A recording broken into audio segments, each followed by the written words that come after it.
Today's lecture is about human evolution. Again, it is not really professional presentation. It is more toward, gearing toward a beginner. And the first part of the lecture given by me will be discussing it based on the morphology, fossil evidence, and archaeological findings a little bit. And the second part, which will be given by our guest lecturer, Dr. Gan, will be discussing it based on genetic evidence. But I haven't seen his lecture slides, so I don't know the details. So Dr. Gan, can you please briefly introduce yourself and about the topic before we start the lesson? Hi, nice to meet you. My name is Singru Kang. I'm also the church member, same church members as Professor. And then we both work together like to present the scientific evidence for the Bible, what Bible says. And then today, I mean, it's my pleasure to present the things we know about Bible, especially from the scientific point of view, and then talk about like a more genetic point, molecular point of views about if the evolution is really true or not, and which one is more reliable reason to believe. So that would be the main topics of this the lecture. Yeah. Okay, thank you. Okay, so today is the fourth lecture, as you guys know, and so today's lecture is the fourth lecture of the lecture series consisting of a total 9 lectures, and it could be 10 or it could be 8 depending on the reception, but it's hard to tell yet. But anyway, but before starting today's lecture, let's review something quickly here. All right, what did you learn last time? Anyone unmute and say what exactly did you learn last lecture? We learned about Job, and I guess what I remember the most was scriptures indicating that Job probably lived in the area or in a time where it's very icy, or guess it could be the Ice Age. Okay, thank you, Wen. So so before starting today's lecture again, let's review something clear here. So if you look at this type of terrain or topography, what kind of thoughts come to your mind? Given that you took the lesson last time, Noah's flood, Ark, Ice Age. Any thought? Winter is here. Good. Well, okay. Look, can you see? So let me see if I draw here using this tool here. So see these sedimentary rocks, very clearly inscribed and then distorted. And then see this erosion. So this clearly shows the remnant of flood and the Ice Age. So you can see the evidence everywhere, actually, everywhere. Okay, same here. Noah's flood. Okay, that accumulate all these layers, right? Then this huge erosion due to the glacier flow. All right. Okay. So today the first part of the lecture will cover the issue relating to human evolution. And the second part, of course, again, related to this human evolution in terms of genetical point of view here. This set of drawings represent the evolutionary worldview, right? And my question here is this consistent with the biblical worldview? Answer is no, it is not.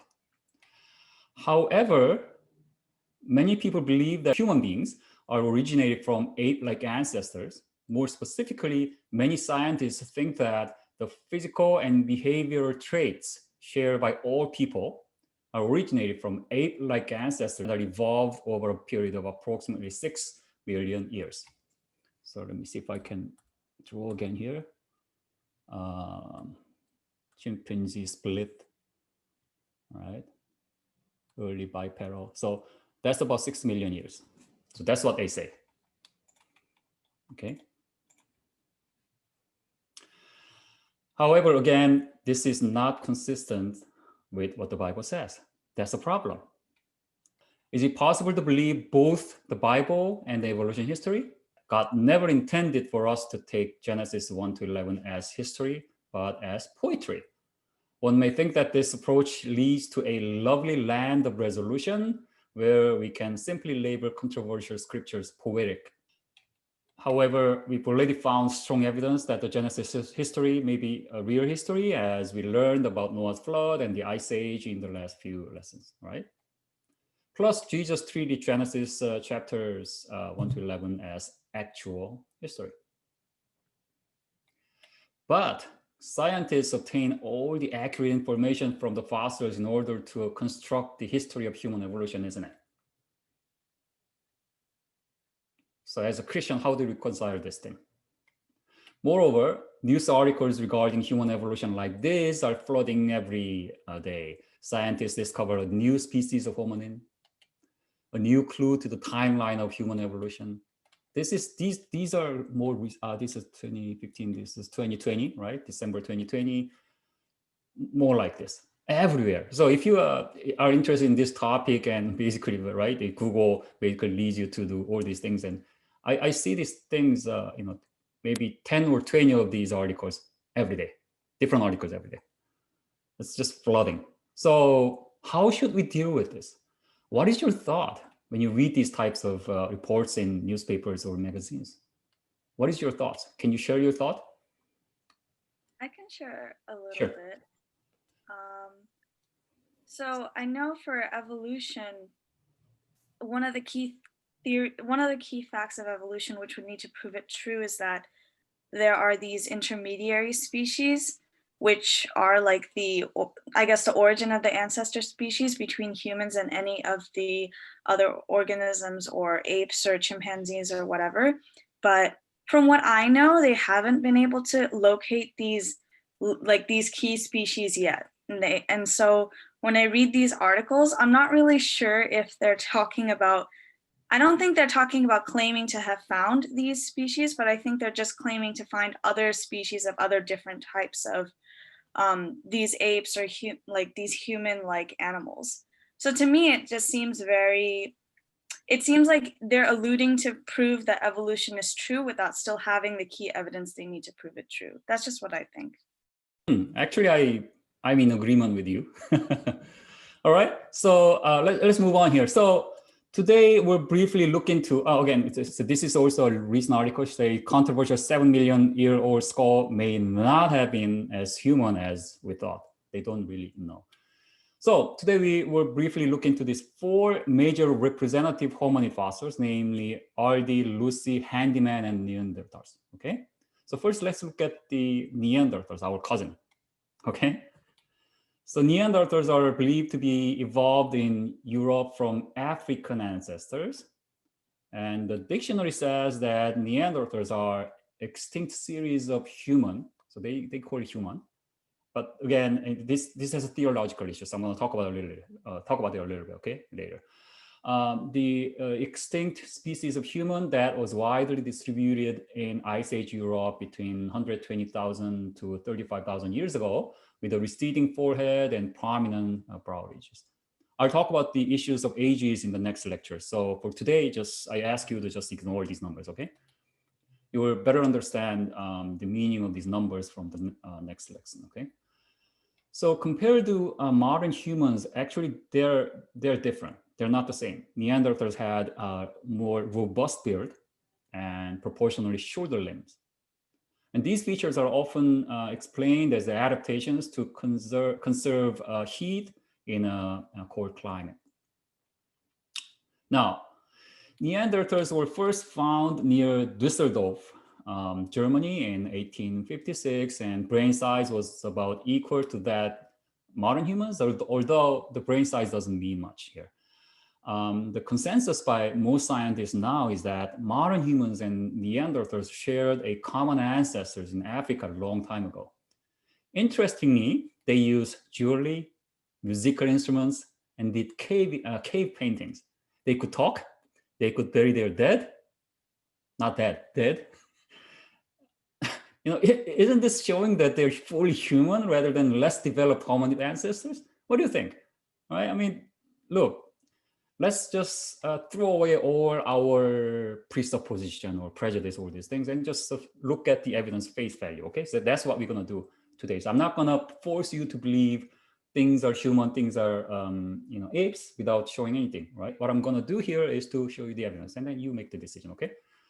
So there's actually this very strong evidence that Neanderthals were fully human only if we remove the presupposition on human evolution. So let's take a look. Neanderthals dived and collected seashells. They swam underwater to retrieve live clams to later shape into sharp tools and scrapers. Neanderthals mastered the ability to generate fire, and they furthermore controlled the fire. From the evolutionary perspective, Neanderthals are considered as less technologically advanced than modern humans, right? But Neanderthals had fiber technology that could have provided the basis for clothing, rope, bags, nets, boats, etc. Understanding and use of twisted fibers imply the use of complex multi-component technology, as well as mathematical understanding of pairs, sets, and numbers. Neanderthals made glue using tar from brick bark, and the researchers find that this is very complex. It's not just simple thing to make this.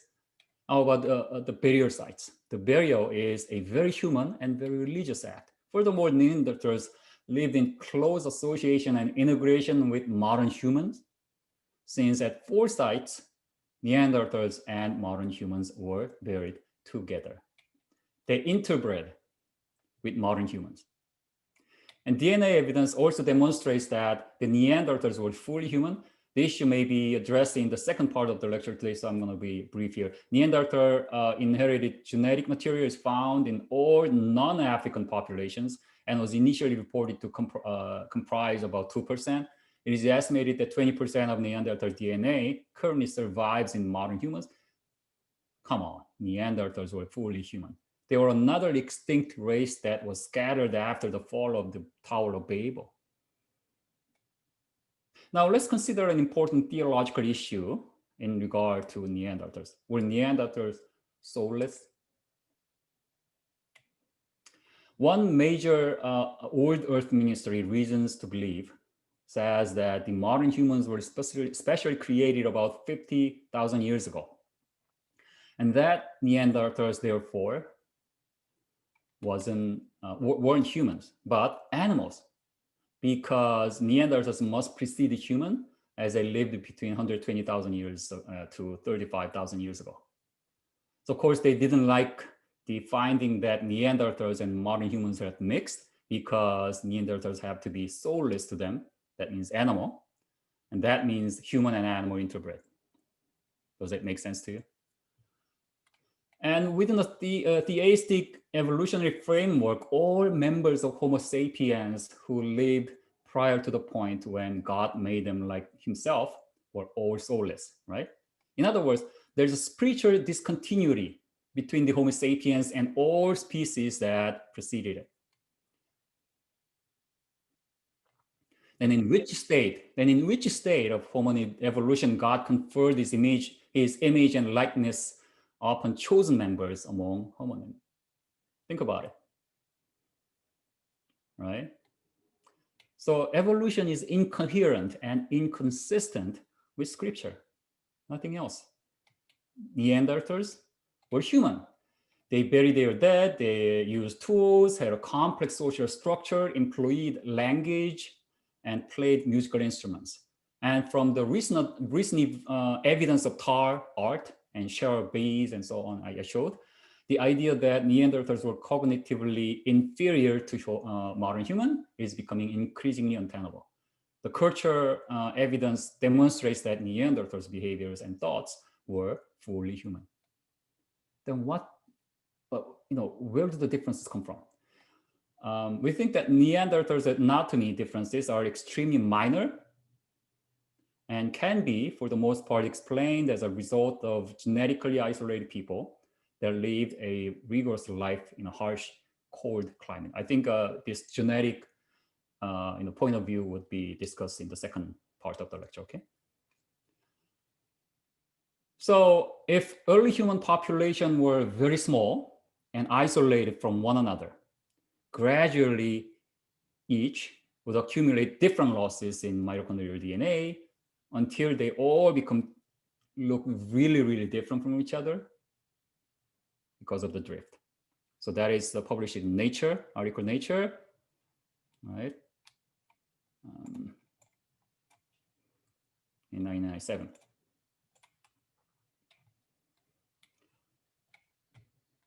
So there's really nothing wrong to say that Neanderthals are an isolated population of people and they lived in a cold, harsh climate. They were 100% human. The only reason that scientists can say that Neanderthals are fully human comes from their strong presupposition based on evolutionary worldview. That's it. Okay. Now, what about other older hominid? Let's look at Australopithecus afarensis, called Lucy. All right. So known as Lucy, she is the most complete hominid skeleton of her age and the most famous specimen of Australopithecus afarensis, believed to be the common ancestor of all later hominids, including modern humans. It is commonly believed that Lucy walked on two legs, and the group she presents is a distinct ancestor of humanity. Really? So let's take a look at this, okay? So Lucy was discovered in 1974 based on the bone fragments excavated that are shown on the top left. They constructed Lucy's skeleton shown on the bottom left. And not really skeleton, I mean, anyway, a little bit of structure here. But look, how come you put together what you see on the right from the left? Okay, you have to carefully look at this. There are no foot bones found. So let me see if no foot, right? No foot bone found here, but they put this feet like human feet, okay? But as you can see, human foot and ape foot are totally different. The reason they put this human feet is, I forgot the number. It is like several miles away. There were, human footprint fossil were found. Anyway, do you see this strong bias here again, right? And unfortunately, whether it is true or not, because we, haven't gone back there using the time machine and saw that by ourselves, right? There is no way that we can see that it is really punctually true or not. So let's just say that we don't know, right? Whether or not this is true. Once this gets into the textbook, what happens? It becomes the truth for teachers and students. Once it gets in there, it is extremely difficult to take it back, even if later it is found to be untrue. Once you learn this story of Lucy in the schools, right, high school, and when you even receive your PhD, and some of you are doing PhD degrees here, and become a professor, you basically preserve what you learned in high schools and college without trying to re-examine what you learned, right? So that is what happens, okay? So it is really significant, people do things like this, all right? And furthermore, they certainly didn't find any eye whites from Lucy, right? See this, no eye white, not possible. You can find that, right? But see what they did here. The eye whites are a feature that only humans have, and not apes. And clearly, they created this artistic rendering of Lucy to make her look like a human. Can you see this strong bias here? Strong presupposition here? They can't do that. This is just, hopefully imagination or fiction. I think it could go, I think I go further. This shows how academic integrity can be damaged when scientists work under the presupposition of the evolutionary frame. Okay. So furthermore, Lucy's skull was so incomplete.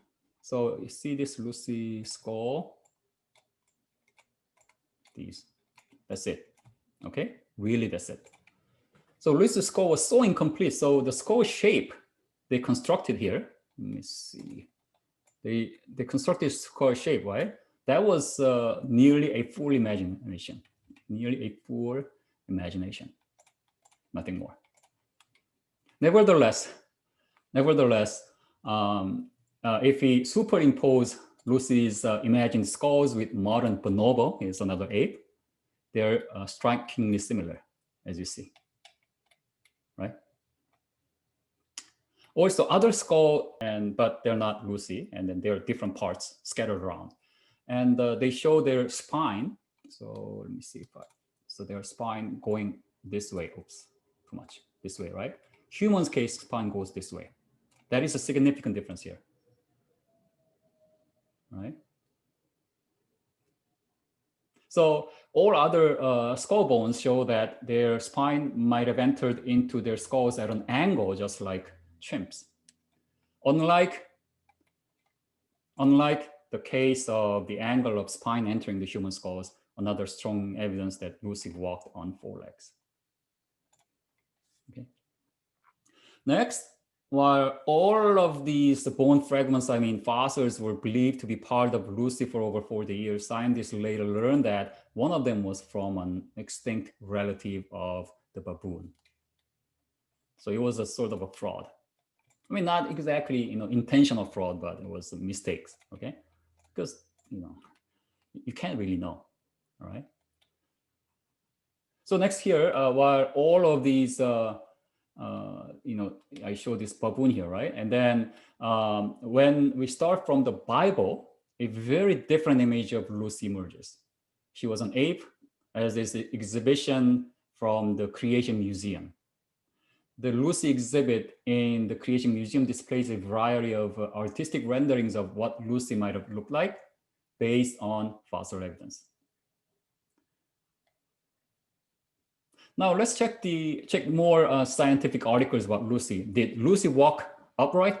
No. Regardless of the status of Lucy's knee joint, the evidence shows that Lucy has the morphology of a knuckle walker. So that's just an extinct ape. And this article was published in Journal of Science in the year 2000. Okay. Wow. So what do you guys think? Is the story of human evolution convincing? Okay, Andrea. It's much easier to talk. So in my opinion, like, it is convincing like before, but like the more that you explain, the more I can see that the biblical creation story more matches up with what is today. And I think like the more you explain and you're debunking certain theories, it really makes more sense that the creation story is what actually happened rather than evolution. But I mean someone without any knowledge of what you're teaching us, the evolution story is pretty much convincing without this information. All right, thank you, Aaron. All right, so let's move on. So I don't think the Lucy evidence is convincing at all for human evolution. It's an extinct ape species. So let's move to RD, which is older than this Lucy, basically, right? And the RD skeleton was discovered in Ethiopia in 1994. And USA Today wrote, RD is rewriting the story of human evolution. Really? Let's find out the truth. RD's bone fragments were scattered around several areas like this. And also depth. Okay. I'm having a hard time with the cursor here. Okay. All these bone fragments were, scattered like this, and then through the extensive efforts of excavation of fragments and through the 3D reconstruction using computer technology, they put together a skull shape. Take a look. How complete is it? In addition to the reconstruction of the skull, the rest of the parts that were found are here.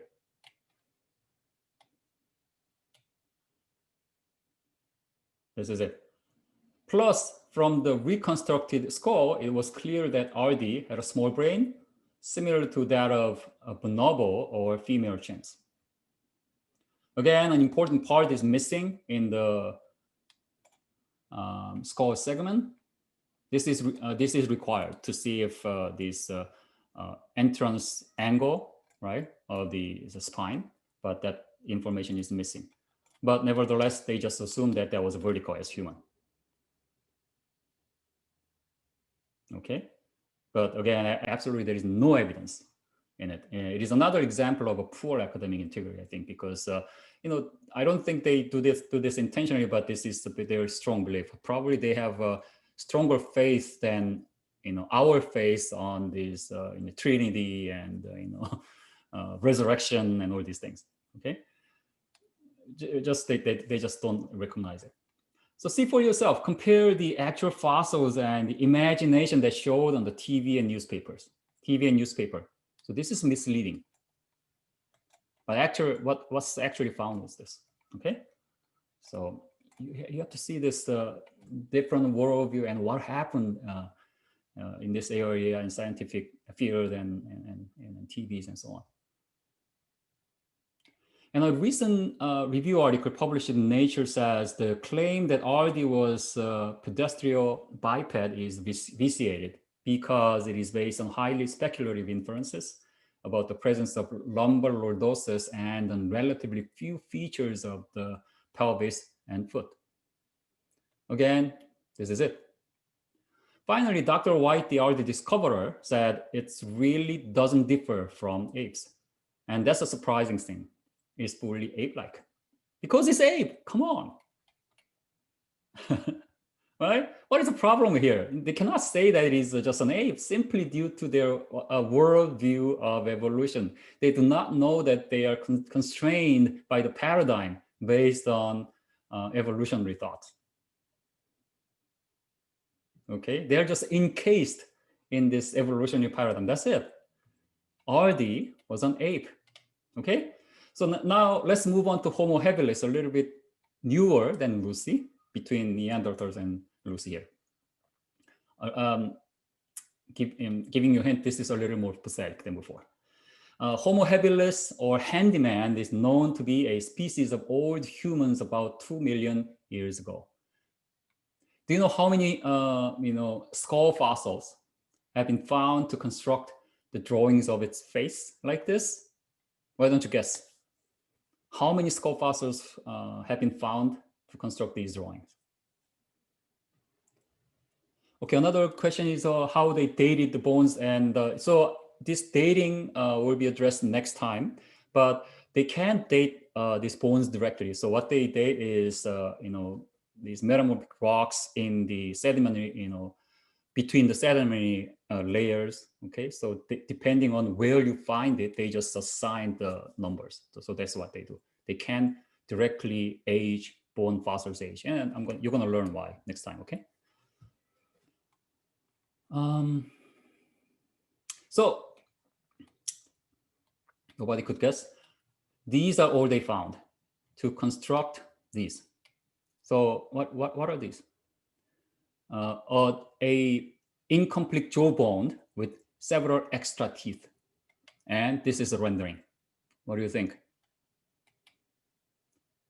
So without having a strong bias and hope toward human evolution, one cannot construct this type of image.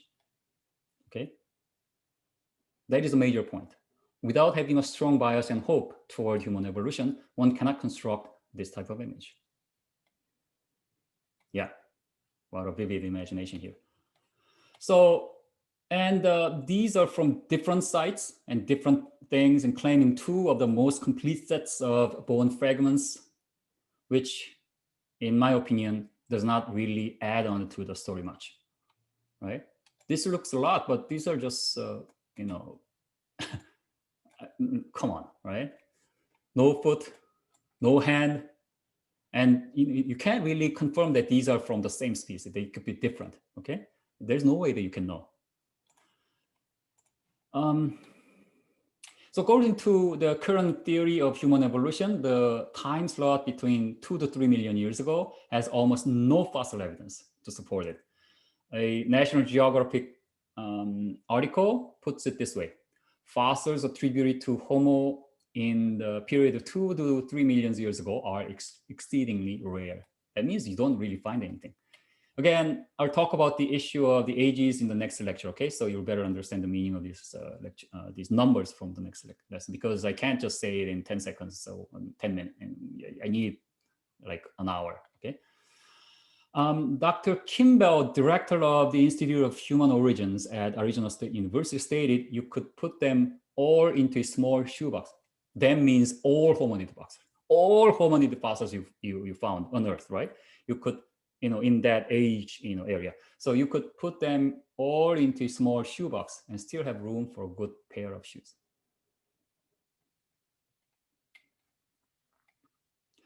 There's sure evidence in regard to Homo habilis. Homo habilis was an ape. Okay. There are other hominid fossils kinds of stops, but they are more pathetic than what was shown by far. So let me show you quickly here. Okay.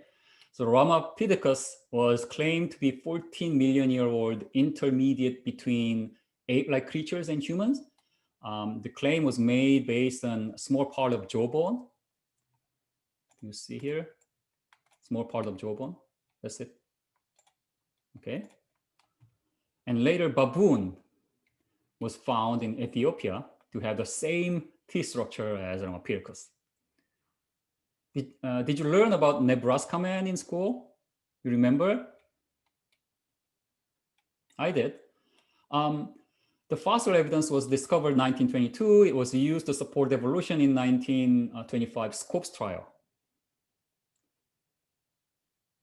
The claim was a 1 million year old intermediate link. The fossil evidence was 8 tooth. And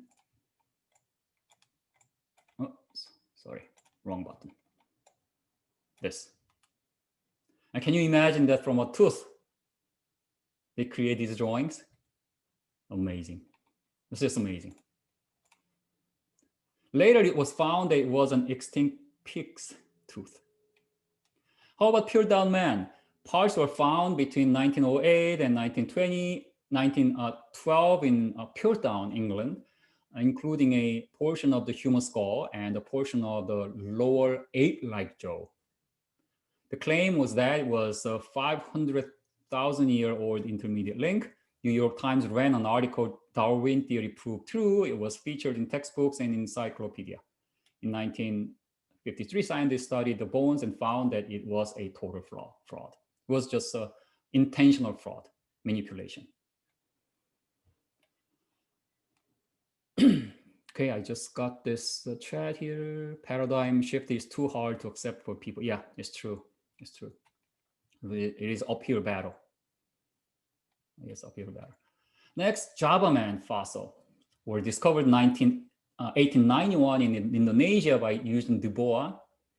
But what he found were a thigh bone and the skull cap. The thigh bone looked like an ape's bone, the thigh bone, and the skull cap looked like a human skull cap. So, because one looked like human, the other one looked like cat, but they were not found all together. They were found miles apart. Not miles, I mean, hundreds of meters apart.